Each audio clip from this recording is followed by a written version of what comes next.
let's just say worst case scenario, because in today's world, these people who are tortfeasors, they are the ones going on the offense. They've been so comfortable that they're actually coming at you.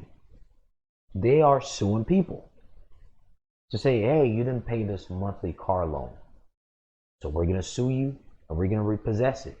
They do that to people. They are that bold, despite the fact that they are violating public law left and right. But they know you don't know. They know the everyday man don't know. So why not? When the bully gets comfortable, the bully continually do something, and it becomes a norm. And now they become the big boogeyman that people are afraid of, when in truth, they really have no power to do anything. You do. No different than child support.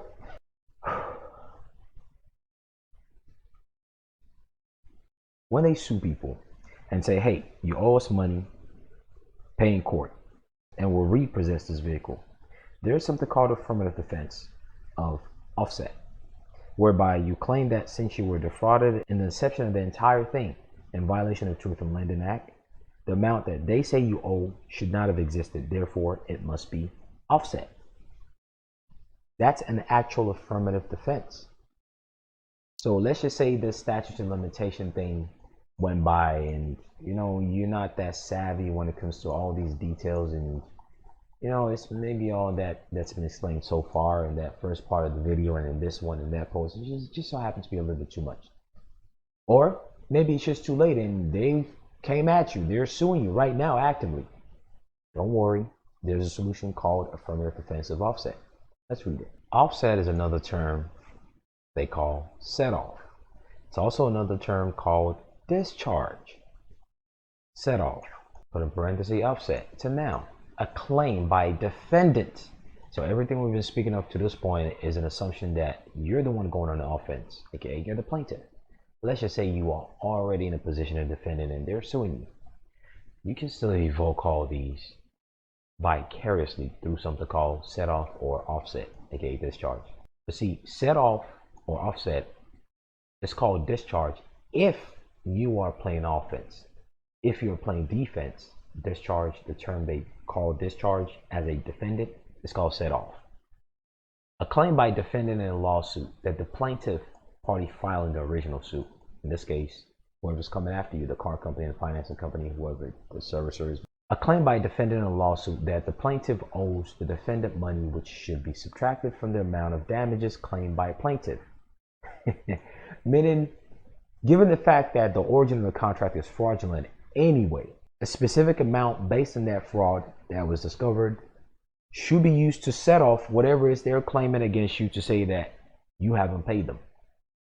By claiming a set off, the defendant does not necessarily deny the plaintiff original demand, but he or she claims the right to prove the plaintiff owes him or her an amount of money from some other transaction. In this case, the inception at the closing table, based on the truth of lending disclosure, and whatever research you've done, that you paid them over the years that you're not supposed to, and that the amount should be deducted from the plaintiff's claim. Right. That's another route you can use Truth in Lending Act, in case you didn't know. See also offset affirmative defense. It's a type of affirmative defense. In other words, they owe you money, and because of that, use that to kind of cut off whatever they're saying you owe them. Let's look at it from another source. Offset. An offset is something used to counterbalance something else. This is often seen in a financial context, which Truth in Lending Act is dealing with. This is often seen in financial context where one sum offsets another amount. It can also be referred to as set off, quote unquote, especially when concerning money. For example, if Party A owes Party B $30, but Party B owes Party A $20, the second amount would offset the first, money owed against money owed, which reduces the amount of the money the Party A owes B only to $10. That is as simple as that, and they give you a bunch of other explanation, but in truth, this basically summarizes it. This is an affirmative defense that you can evoke if they are already coming at you. You can evoke Truth in Lending Act. You can evoke equitable tolling and discovery rule, and then bring Truth in Lending Act into the equation, and then calculate everything that you paid them thus far properly, of course. Don't just throw random stupid numbers out there, because now you might look like you're dumb. So actually get your numbers right, and then use it to offset whatever it is they're saying you owe them that you haven't paid. And in some case, it might even surpass the amount that they say you haven't paid if you get your numbers right. It's not too late to still call that underwriter. Not too late, because the one working for them 2, 3, 4 years ago might not be the same one this year, and they might spill the beans. Who knows? Within the Federal Rules of Civil Procedure under affirmative defense, the specific word they use for it is called release.